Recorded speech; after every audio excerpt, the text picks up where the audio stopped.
परम मनः मनस्तु परा बुद्धि यौम बुद्धे परस्तु सह, अर्थात कर्मेंद्रिया जड़ पदार्थ की अपेक्षा श्रेष्ठ है। मन कर्म इंद्रियों से बढ़कर है, बुद्धि मन से भी उच्च है, और वह अर्थात आत्मा बुद्धि से भी बढ़कर है। जो सर्वश्रेष्ठता का क्रम है कृष्ण अर्जुन को समझा रहे हैं। कर्मेंद्रियां जड़ पदार्थों की अपेक्षा श्रेष्ठ है। जो जड़ है, एक जगह स्थिर है, उनसे कुछ कर्म करना श्रेष्ठ है, अर्थात कर्मेंद्रियां जड़ चीजों से श्रेष्ठ है। और मन इंद्रियों से भी बढ़कर है, क्योंकि मन इंद्रियों पर नियंत्रण कर लेता है। मन जो कहता है इंद्रियां वही काम करती हैं, और मन पे भी नियंत्रण बुद्धि द्वारा प्राप्त किया जा सकता है। इसलिए बुद्धि मन से श्रेष्ठ है, और बुद्धि से भी श्रेष्ठ है आत्मा, जो सभी पे नियंत्रण स्थापित करके कार्य करती है, अर्थात आत्मा बुद्धि से भी श्रेष्ठ है।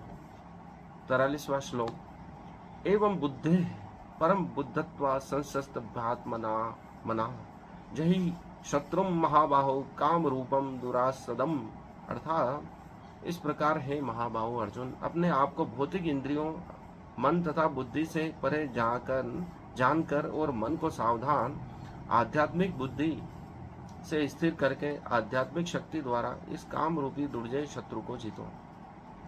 कृष्ण अर्जुन से कहते हैं कि अपने आप को भौतिक इंद्रियों मन तथा बुद्धि से परे जाकर, इन सभी से परे जाना है, मन से भी परे जाना है, इंद्रियों से भी परे जाना है, बुद्धि से भी परे जाना है, और मन को सावधान करके आध्यात्मिक बुद्धि से स्थिर करके आध्यात्मिक शक्ति द्वारा इस काम रूपी दुर्जय शत्रु को जीतो।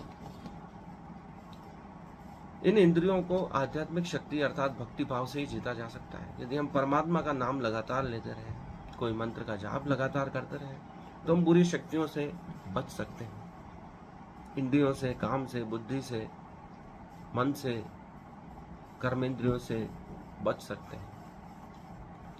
कृष्ण बहुत ही सीधा मार्ग बता रहे हैं, क्योंकि युद्ध का समय है, सीधी चीजें, सटीक चीजें ही बताई जा सकती हैं। ये ठीक वैसे ही ये परीक्षा से एक दिन पहले हम महत्वपूर्ण प्रश्न पढ़ते हैं, जो परीक्षा में आने की संभावना ज्यादा है, उसी से कल्याण हो सकता है। हम बहुत सारी चीजें छोड़ देते हैं, और जो महत्वपूर्ण है वही रिवीजन करते रहते हैं। कृष्ण अर्जुन को वही चीजें बता रहे हैं जो इस महासमर में उसके लिए अत्यंत आवश्यक है, क्योंकि समय कम है, किसी भी क्षण युद्ध हो सकता है। ऐसे समय में उसके निगेटिविटी को दूर करने के लिए, नकारात्मकता को दूर करने के लिए, मोह को दूर करने के लिए सटीक चीजें बता रहे हैं, जो पूरी मानव जाति के लिए आज भी उपयोगी है। आज के लिए इतना ही। तीसरा अध्याय समाप्त होता है, चौथे अध्याय में हम आगे चर्चा करेंगे। धन्यवाद।